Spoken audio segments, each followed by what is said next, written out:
ఈరోజు మనం ఏ దేవుడిని పూజించినా, ఏ శుభకార్యం చేసినా గణపతిని ముందుగా స్మరించుకొని, ఒక్క పర్యాయం స్మరించుకొని అంతనే మనకు సకల శుభాలు లభిస్తాయనే ఒక అత్యంత ప్రగాఢమైన విశ్వాసంతో మన సనాతన సాంప్రదాయంలో శ్రీ గణనాథుడు విఘ్నేశ్వరుడికి ఎంతో ప్రాముఖ్యత మనం ఇస్తున్నాం మన సాంప్రదాయంలో. అటువంటి వినాయకుడిని ఓం గం గణపతయే నమః అని 108 పర్యాయములు మనం జపించుకునే అవకాశాన్ని గురుదేవులు మనకు కల్పించారు ఈరోజు. దీని యొక్క ఫలితం అలాగే 108 రెట్లుగా మీకు లభించాలని మనస్ఫూర్తిగా ఆకాంక్షిస్తూ మనం జపాన్ని ప్రారంభిద్దాం. ఓం గం గణపతయే నమః.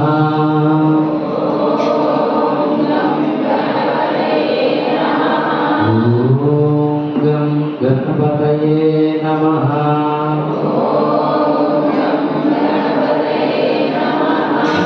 ఓం గం గణపతయే నమః. ఓం గం గణపతయే నమః. ఓం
మాకు నేర్పుతారు రాజన్ గారు.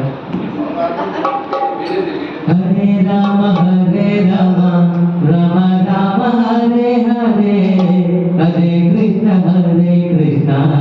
కృష్ణ కృష్ణ హరే హరే, హరే రామ రామ రామ హరే హరే, హరే కృష్ణ కృష్ణ కృష్ణ హరే హరే, హరే రామ రామ రామ హరే హరే, హరే కృష్ణ కృష్ణ కృష్ణ హరే హరే.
జయ నారాయణ గోపాల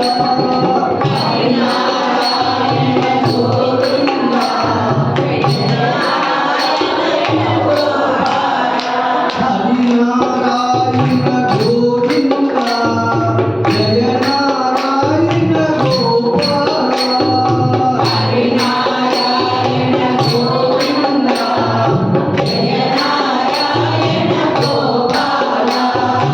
హరినారాయణ గోవింద జయ నారాయణ గోపాల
తీసుకొని తెలుసు.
అందరికీ నమస్కారం.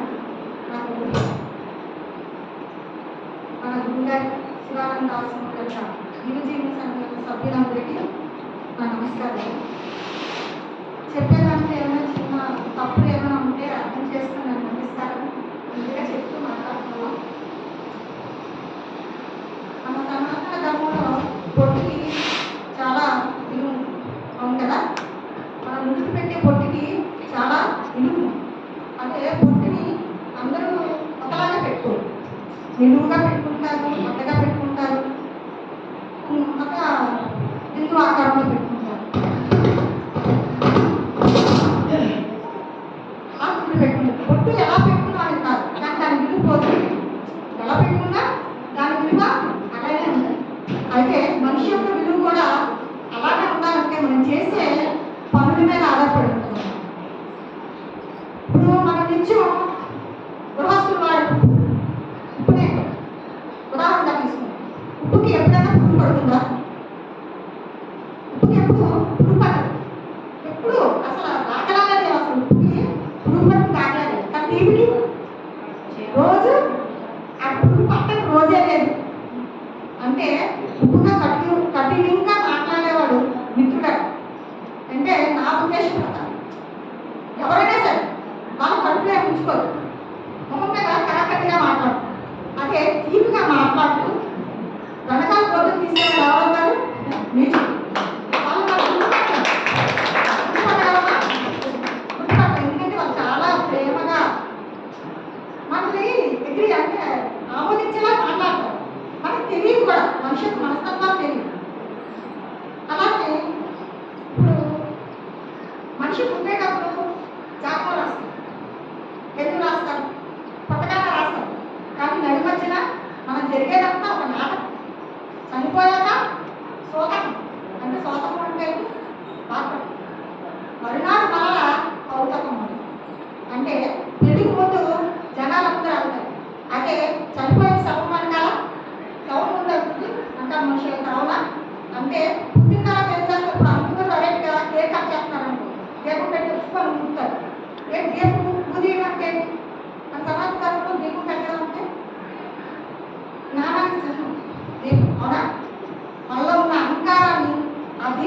మనసులోని తొలగించాలని, భగవంతుడి ముందు మన అహంకారం పోవాలని, మనలో జ్ఞానం పెంపొందించాలని దీపం వెలిగిస్తాం.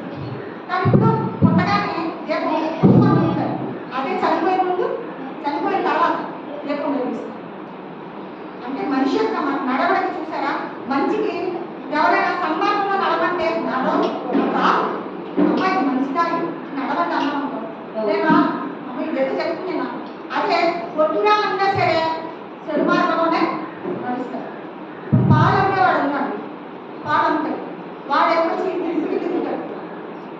ఇందులో నేను లాస్ట్లో ఒక అర్థం ఉంది, నేను ఏదో చెప్తుందని అనుకోవద్దు, నాకు అర్థమైంది చెప్తాను. పాలు అమ్మేవాడు ఇంటికి తిరిగి పాలు వస్తాడు, అదే ఖరీదు సారా అమ్మేవాడు నేను ఎవరంటాను అన్నమాట పరిగెత్తాడు దైన్యాస్ మరి అమ్మ బాబు రాసేసా రాసేసా రాసేసా రాసేసా ఆ తాగి పట్టింది అది చెడ్డది ఆ తెల్లంతా. కానీ వాడు ఏం చెప్తాడంటే మనసు రోజుల కదా అదే పరిగెట్టాడు రారా బాబు మంచిగా నేను రాను, నేను కట్టిన ముందరి మూడే కాదు నాలుగోది లేదు రాదు అంటే చెడిపోయి. అంటే మనసు నిగ్రహించుకోలేదు. ఒక్కొక్కసారి మనకి కూడా చూడండి, నేను అనుకుంటా నేనే అనుకుంటాను ఎవరైనా అనేటప్పుడు కోపం రాకూడదు రాకూడదు రాకూడదు రాకూడదు, కానీ ఆ బాగుంటే మనసు అది పోతే అంటారు కదా ఎందుకే అది ఇటుగా ఇటు తెలుసుకొని కొంచెం మాటలు ఏం మాట్లాడతాం అంటే మనకి తెలియదు. ఆ తర్వాత అబ్బా ఎందుకన్నా అబ్బా అంటే తెలుగు అయిపోయిందని అనుకున్నా చేస్తాడు, అది వృధా ప్రయాసం పనికిరాదు అంతేనా, దానికి ఏం విలువ ఉండదు అనేసి తర్వాత అనుకుంటాం దాన్ని. కానీ పశ్చాత్తాపం అనేది ప్రతి మనిషిలోనూ ఉంటాం. పశ్చాత్తాపం లేని మనిషి మనుగడలో నుంచి జీవించలేదు. ఎందుకంటే చేసిన తప్పు ఉద్భావని నేను ప్రతి ఒక్కరింట్లో నేను ఇప్పుడు ఆశ్రమానికి వచ్చిన తర్వాత కోపం తగ్గింది. నాకు చాలా కోపం, అది గురుగారు కూడా నేను చాలాసార్లు అన్నాను నాకు చాలా కోపం కాదు. నేనైతే ఆ కోపం కంట్రోల్ చేసి నేను ఎవరిదైనా ఎలా మానేస్తాను. ఎందుకంటే ఏదో అంటారు నచ్చలేని పని చెప్పారు అనుకోండి, నేను ఏదో సుఖీగా అడుగుతాను అలా నేను అది మార్చుకోలేదు. నువ్వు తప్పు చేసావు వెళ్ళి చెప్తా కట్టమ్మా అని అన్నారు అనుకోండి, అది నాకు నచ్చలేదు. ఎందుకు నచ్చలేదు స్వీకరించలేరా, తప్పు ఒప్పుకోలేదు.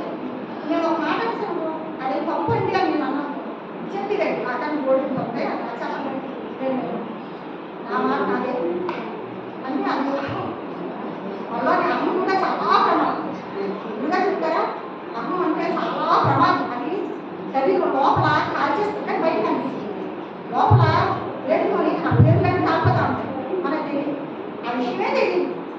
అంటే మనిషి ఎలా ఉంటున్నారంటే ఇప్పుడు ఏదైనా చెప్తా ఉన్నా అమ్మ ఇది తప్పు అని చెప్పడానికి కూడా వైరస్ అది చెప్పాలి, చెప్పదు చెప్పకుండా ఉండకూడదు అనుకోండి. వాళ్ళు తప్పు మన తప్పు కాదు, ధర్మం ఏంటంటే తప్పు కాదు. ఒకసారి మా గురుగారు చెప్పారు చూడు, నిత్యానంద గారు అనుకుంటారు డాక్టర్ గారు విశాఖకు వెళ్తూ ఉంటే రోజు చీచి చీచి అన్నా సరే రామకృష్ణ గారు వెళ్తే చీచి చీచి అన్నా సరే నవ్వుకుంటే విశాఖ చేసేవారు.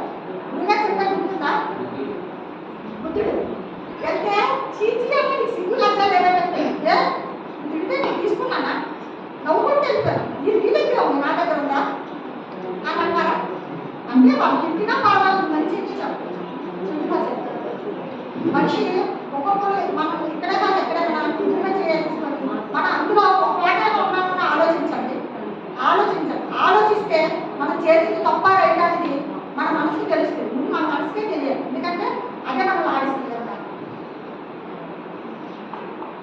నేను మనిషి యొక్క మనుగడ అంటే మంచి చెడు గురించి అని చెప్పాలి, ఎవరిని వ్యతిరేకించి కాదు. మనిషి ఇలా ఉండాలి. ఇప్పుడు కలియుగం అనే కాదు, మన చుట్టూ ఉన్న పరిసరాల్లో కూడా మనుషులు అలాగే ఉన్నారు. మీరు అబ్జర్వ్ చేస్తే మన ఇంటి పక్కనేంటి, మన పిల్లలేంటి, పక్కన ఉన్న వాళ్ళేంటి, ఎదుటి వాళ్ళు ఎదుగుతుంటే చూడాలి. ఎందుకు చూడాలి? దాని మీద ఏదో ఒకటి అనాలి. అనకపోతే మనసు అమ్మ లోపల కొనుక్కునే దాని ఏదో ఇంటి కానించి దించేయాలి, పక్కన తీసేయాలి. అంటే నేను చెడు చేశాను మంచి చెప్పకూడదు. ఆ మనస్తత్వాలు ఉన్నా లేకపోయినా మనిషి యొక్క మనం కూడా ధర్మం మీద ఆధారపడి ఉంది కనుక అందరూ ఆ ధర్మాన్ని ఆచరించాలని, మంచి చెడులను ఆలోచనగా ఉండాలని, నేనేదో తప్పులు చెప్పుకుంటే క్షమించమని అంటే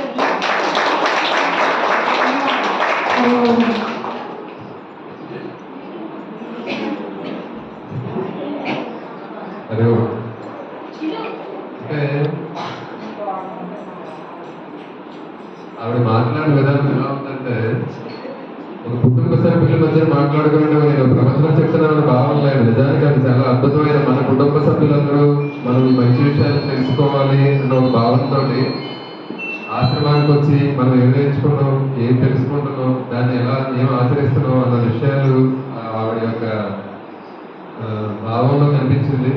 కాబట్టి ఇదే కావాలి. మనం ఏదో ఒక దాన్ని తెలుసుకుని ఏదో చెప్పడం కంటే కూడా ఆ మనసులో నుంచి అనుభూతులుగా చెప్పింది. చాలా చక్కటి మంచి విషయాలు చెప్పినందుకు సత్య గారికి. ఆవిడ పాట కూడా అలాగే ఉంటుంది. చాలా చక్కటి భజనలు 2 భజనలు చేసిన చాలా చక్కగా తన్మయంతో ఆనందంగా ఉంటుంది. స్వామి ఆశ్రమం పెట్టినప్పుడు ఎందుకు పెడతారు నాకు తెలియదు, నిజానికి నాకు తెలియదు. కానీ నాకు ఇప్పుడు తెలుస్తుంది. ఇటువంటి సత్య గారు, అల్లావ సత్య గారు, నిన్నటి ఇలా ఇక్కడ ఆదిలక్ష్మి గారు, వీళ్ళందరూ ఇటువంటి వాళ్ళందరూ ఇక్కడ కూర్చున్న వాళ్ళందరూ మామూలు వ్యక్తులైతే కాదు. వాళ్ళందరూ భక్తిని మనసు నిండా భక్తిని నింపుకొని వాళ్ళకి ఒక ఆలంబన కావాలి. వాళ్ళకి మనందరం కలవడానికి ఒక ఆలంబన కావాలి. ఆ ఆలంబన కావాలంటే ఒక వేదిక కావాలి. ఆ వేదికని శివానంద ఆశ్రమం కింద విష్ణుదేవ సరస్వతి స్థాపించారు. కాబట్టి ఇటువంటి ఈ భక్తి మనలో ఉన్న భక్తి పెరిగి ఆధ్యాత్మిక పెరిగి మన జీవన సాఫల్యాన్ని అందుకోవడం కోసమే శివానంద ఆశ్రమం ఏర్పడింది. మరి థ్యాంక్ యూ సార్.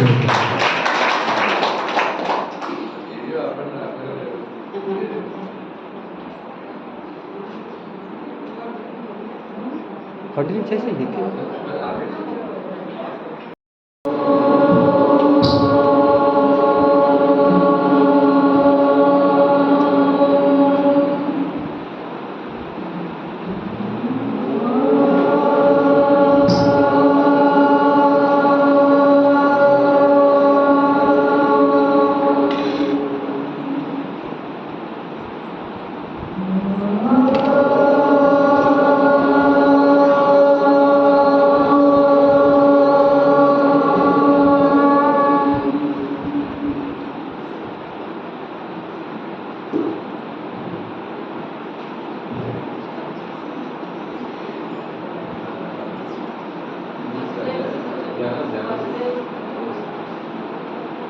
వసుదేవసుతం దేవం కంసచానూరమర్దనం దేవకీ పరమానందం కృష్ణం వందే జగద్గురుం.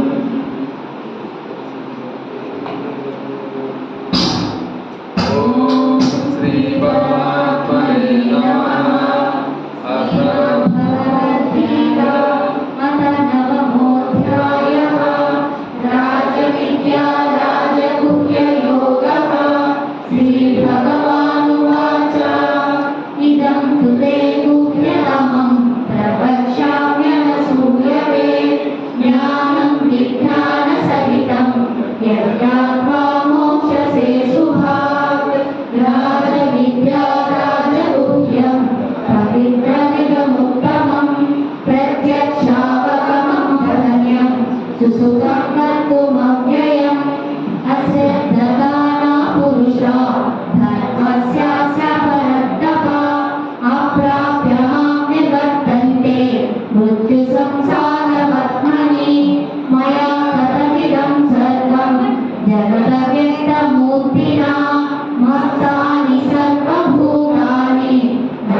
विसृजामि पुनः पुनः भूतग्रामनिकं कृत्स्नम्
मे भक्त्या प्रयच्छति तदहं भक्त्युपकृतम् अस्नामि प्रयतात्मनः यत्करोषि यदस्नासि यज्जुहोषि ददासि यत् तपस्यसि कौन्तेय तत्कुरुष्व मदर्पणम् शुभाशुभफलैरेवं मोक्षसे कर्मबन्धनैः सन्न्यासयोगयुक्तात्मा विमुक्तो मामुपैष्यसि समोऽहं सर्वभूतेषु न मे क्लेशोऽस्ति न प्रियः ये भजन्ति तु मां भक्त्या नैते चेषु चाप्यहम् अपि चेत् सुदुराचारो भजते मामनन्यः साधुरेव समन्तव्यः सम्यग्व्यवसितो हि सः क्षिप्रं भवति धर्मात्मा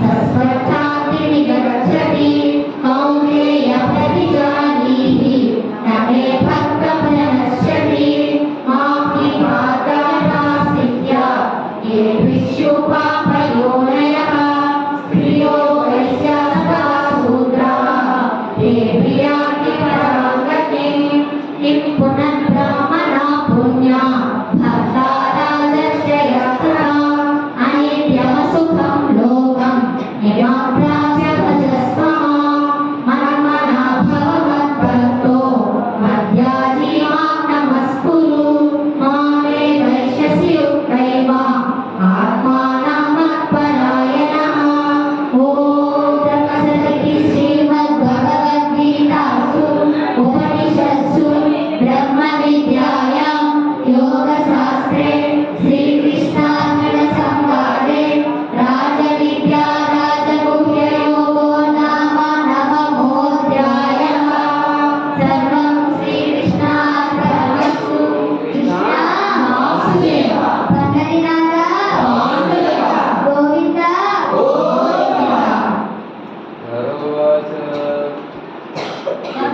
परमेशानां भक्तिरव्यभिचारिणी प्रारब्धं पूज्यमानस्य कथं भवति ते प्रभो श्रीविष्णुरुवाच प्रारब्धं पूज्यमानोऽपि गीताभ्यासरतः सदा समुद्धस्य सुखी लोके कर्मणा नोपलिप्यते महापापानि पापानि गीताध्यानं करोति चेत् स्पर्शं न कुर्वन्ति नैनीतरमम्बसा सर्वं श्रीकृष्णार्पणमस्तु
गुरुब्रह्मा गुरुर्विष्णुः गुरुदेवो महेश्वरः गुरु साक्षात् परब्रह्म तस्मै श्री गुरवे नमः। वसुदेवसुतं देवं कंसचाणूरमर्दनं देवकी परमानन्दं कृष्णं वन्दे जगद्गुरुम्। మన ఆశ్రమంలో కొలువైనటువంటి అన్నపూర్ణ సహిత విశ్వనాథ భగవాన్ సాష్టాంగ ప్రణామం సమర్పిస్తూ మనమందరం ఎన్నో సత్సంగాల్లో పాల్గొనడానికి, అలాగే భజన ధ్యానాలు సాధన చేసుకోవడానికి, ఆధ్యాత్మిక అభివృద్ధి సాధించడానికి అనువుగా శ్రీ శివానంద ఆశ్రమాన్ని నెలకొల్పినటువంటి పూజ్య శ్రీ విష్ణుదేవానంద సరస్వతి స్వామి వారి పాదపద్మములకు నా యొక్క హృదయపూర్వక శాస్త్రాల ప్రణామములు తెలియజేస్తున్నాను. అలాగే సత్సంగంలో పాల్గొవాలి అనే ఒక ఆర్తితోటి, ఒక తపనతో ఎన్నో కార్యక్రమాలు ఉన్నా కూడా గురువుని అనుసరించాలి అనే ఒక ఉద్దేశంతో సత్సంగంలో పాల్గొన్నటువంటి మీ భక్తులందరికీ కూడా నా యొక్క హృదయపూర్వక ప్రణామం. అది మన సాంప్రదాయంలో భాగంగా ఒక భజన చేసి అప్పుడు భగవంతుడు ఓం నమ శివాయ శివాయ నమో, ఓం నమ శివాయ శివాయ నమో, ఓం నమః శివాయ శివాయ నమః ఓం నమః శివాయ శివాయ నమః ఓం నమ శివాయ శివాయ నమో, ఓం నమ శివాయ శివాయ నమో, ఓం నమః శివాయ శివాయ నమః ఓం నమః శివాయ శివాయ నమః శివ శివ హర హర హరాయ నమో, హర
గురువుగారు పూజశ్రీ విష్ణుదేవానంద సరస్వతి స్వామి వారు ఆదేశించినప్పుడు దాని యొక్క భావం నిజానికి నాకు తెలియదు. ఒక గురువు ఆదేశంగా దాన్ని తీసుకోవడం జరిగింది. కానీ అధ్యయనం అంటే అర్థం ఏంటంటే ఒక దాన్ని చదవడం, చదివిన దాన్ని అర్థం చేసుకోవడం. 4 భాగాలు ఉంటాయి అన్నమాట. చదవడం, చదివిన దాన్ని అర్థం చేసుకోవడం, దాన్ని ఆకలింపు చేసుకోవడం, చేసుకున్న తర్వాత దాన్ని ఆచరణలోకి తీసుకురావాలి. అప్పుడు ఆచరణలోకి తీసుకొచ్చిన తర్వాత 4వ ఏంటంటే దాన్ని అది తెలుసుకోవాలి అని ఎవరైతే ఉన్నారో వాళ్ళకి తెలియచేయాలి. ఇది పూర్తిగా మనం వేదాన్ని కానీ ఒక భగవద్గీతను కానీ అధ్యయనం చేసే విధానం. ముందుగా చదవడం, అర్థం చేసుకోవడం, ఆచరణలోకి తీసుకురావడం, తరువాత దాన్ని ఎవరైతే జిజ్ఞాసులు ఉంటారో వారికి మనం అందించడం అనేది ఈ 4 కలిగినప్పుడు దాన్ని పూర్తిగా అధ్యయనం చేయడం. ఇటువంటి భాగ్యాన్ని నాకు పూజ్య శ్రీ విష్ణుదేవానంద స్వామి వారు ఆదేశించడం, దానిలో భాగంగా నా వంతు ప్రయత్నంగా నేను చదివింది, అర్థం చేసుకున్నది, నేను ఆకలింపు చేసుకున్నది, నేను తెలుసుకున్నది మీకు తెలియజేసే ప్రయత్నం చేస్తాను. మనం 5వ అధ్యాయంలో 14వ శ్లోకంలో ఉన్న ఆ శ్లోకం చూద్దాం ఒకసారి. న కర్తృత్వం న కర్మాణి లోకస్య సృజతి ప్రభువు న కర్మ ఫల సంయోగం స్వభావస్తు ప్రవర్తతే. ఈ శ్లోకంలో శ్రీకృష్ణ పరమాత్మ ఏం చెప్తున్నాడంటే, మనం భగవద్గీతలోకి వెళ్ళే ముందు ఒక ముఖ్యమైన విషయం మనం తెలుసుకోవాల్సింది ఏంటంటే, గీతలో శ్రీకృష్ణ పరమాత్మ చెప్పింది ఆయన యొక్క వాక్కు మనకి రక్ష. ఒక చిన్నపిల్లలకి రాగి రక్ష కడతారు, రాగి రక్ష రేఖ అంటారు, రక్ష రేఖ అంటారు. అలా ఆయన వాక్కు మనకి ఒక రక్ష రేఖ అన్నమాట. మన జీవులు మనం ఆయన చదివిన దాన్ని మనం అధ్యయనం చేసి దాన్ని ఆచరణలో కనుక తీసుకురాగలిగితే కేవలం మానవులకే కాదు, జీవుల్ని ఉద్ధరించేటటువంటి వాక్ అనమాట. అటువంటి అద్భుతమైనటువంటి వాక్కు శ్రీకృష్ణ పరమాత్మ మనకు తెలియజేశాడు భగవద్గీత.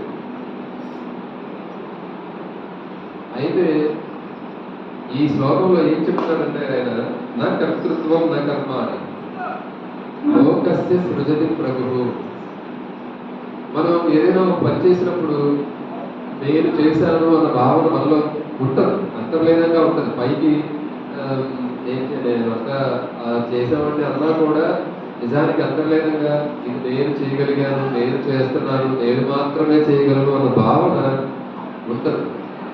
ఎవరో వినయ సంపన్నులు లేదంటే మహాత్ములు వారికి వదిలేస్తే మిగతా సాధారణ మానవులందరికీ కూడా ఇటువంటి భావన ఉంటుంది.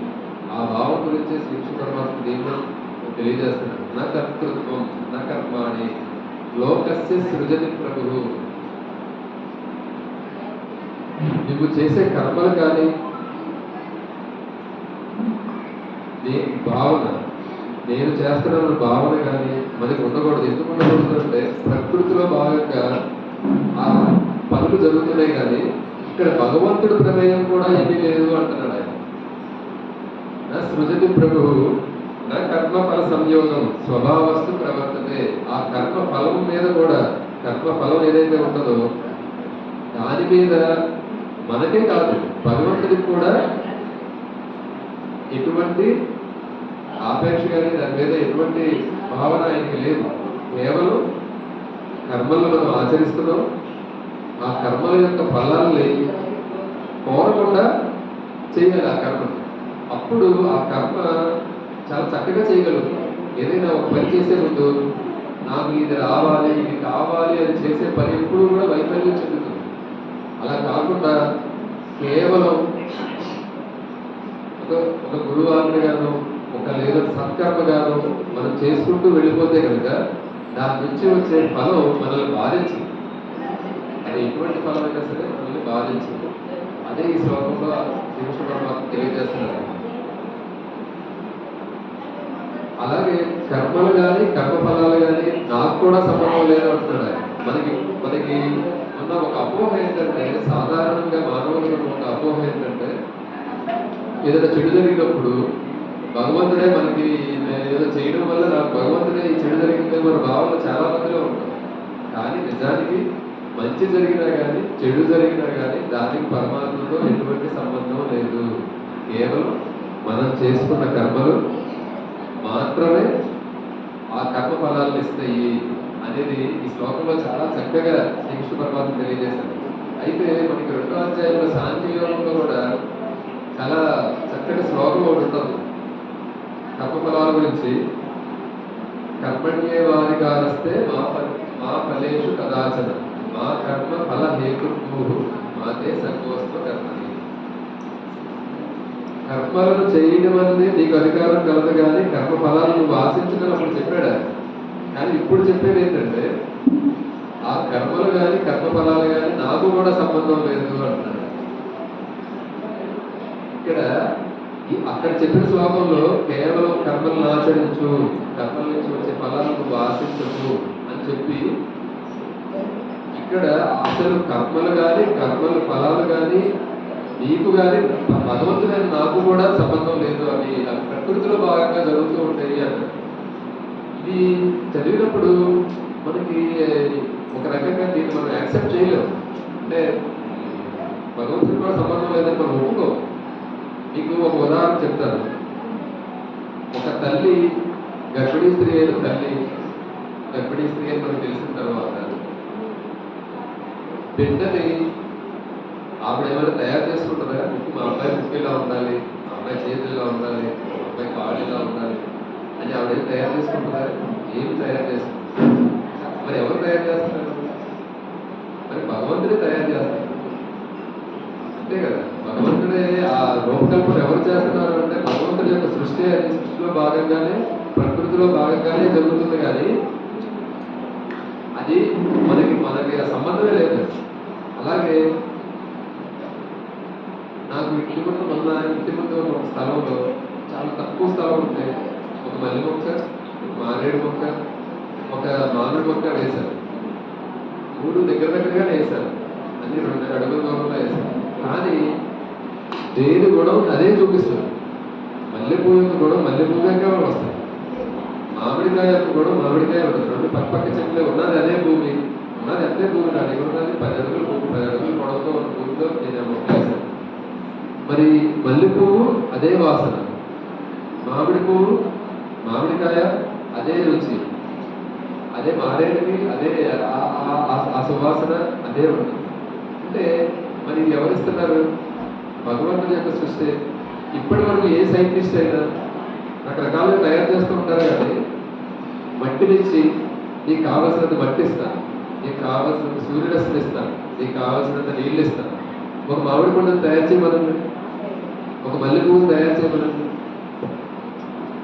మరి ఈ 3 కదా ఉపయోగపడేది. మట్టి ఉంది, పైనుంచి సూర్యుడు ఉన్నాడు, నీళ్లు పోస్తున్నాడు, కానీ మల్లె పువ్వు వస్తుంది. దీని వెనక ఏంటి అంటే అది నా యొక్క మాయ. అంటే ఆ యొక్క ప్రకృతిలో భాగంగా ప్రకృతిని నేను ఆ రకమైన సృష్టించాను అంటాడు. అంటే ఇది ఉదాహరణ ఎందుకు చెప్పానంటే ఏదైనా పని చేసినప్పుడు నేను చేశాను అని భావం వస్తుంది కదా. మరి ఒక మల్లె పువ్వుకి నువ్వు ఒక మల్లె పువ్వును చూపించలేకపోతున్నావు, ఒక సైంటిస్ట్ అద్భుతమైన సైంటిస్ట్ అంటున్నావు. మరి నేను చేశాను అన్న భావన ఎలా వస్తుంది? నువ్వు ఒక సత్సంగానికి వెళ్ళాలనుకుంటున్నావు, మంచి ఒక మహాత్ముడైనటువంటి ఒక మహాత్ముడు వస్తున్నాడు సత్సంగానికి, మనం వెళ్ళాలనుకుంటున్నాం. బయలుదేరడానికి రెడీ అయిపోయాం. రెడీ అయిపోయిన తర్వాత ఆరోగ్యం సహకరించలేదు, మరి నువ్వు వెళ్ళలేకపోయావు. మరి వెళ్ళలేకపోయావు అంటే అర్థమైంది. మరి నేనే చేస్తున్నాను ఉన్నప్పుడు నువ్వు వెళ్ళాలి కదా, నువ్వు వెళ్ళాలి అనుకున్నప్పుడు వెళ్ళాలి కదా. ఎందుకు వెళ్ళలేకపోయావు అంటే నాకు ఆరోగ్యం సహకరించలేదు, అసలు నాకు లెగడానికి ఓపిక కూడా లేదు. ఇంటికి వచ్చి కాలు పట్టేసి నొప్పులు వచ్చి అలా ఉండిపోయాను, మంచం నుంచి లెక్క కూడా లేకపోయాను. మరి నేను చేశాను అని భావన మనకి ఎలా మనం అంటే ఇదంతా మనసు కల్పించే మాయ. ఒక అహం, నేను చేస్తున్నాను. మనం పుట్టుకతోనే మనం ఈ యొక్క భావన తగ్గించడం కోసమే ఈ యొక్క కర్తృత్వం అన్నదాన్ని, ఆ కర్తృత్వం నేను చెయ్యడం లేదు, నా భోక్తృత్వం అక్కడ ఏమీ లేదు అనేది తెలియచేయడం కోసమే ఒక గురువు వచ్చి మనలో ఉన్న మాయను తొలగించడానికి గురువులు వస్తూ ఉంటారు. అలా వచ్చిన ఒక గురువే కృష్ణదేవరాయ సరస్వతి స్వామి వారు. ఆయన మన ఆశ్రమం ఇక్కడికి వచ్చి ఈ చుట్టుపక్కల గ్రామ ప్రజలు ఆధ్యాత్మికంగా ఎంతో ఎదగాలన్న ఉద్దేశంతో ఆ యొక్క భగవద్గీత యొక్క వేదాల యొక్క ఆ సూక్ష్మాన్ని గ్రహించాలి అన్న ఉద్దేశంతో, తత్వం యొక్క సూక్ష్మాన్ని గ్రహించాలన్న ఉద్దేశంతో శివానందాశ్రమాన్ని నెలకొల్పి మనందరినీ ఆ వైపు నడిపించినటువంటి పూజ శ్రీ విష్ణుదేవరాయ సరస్వతి స్వామి వారికి నా యొక్క ప్రణామం తెలియజేస్తూ అది థ్యాంక్ యూ.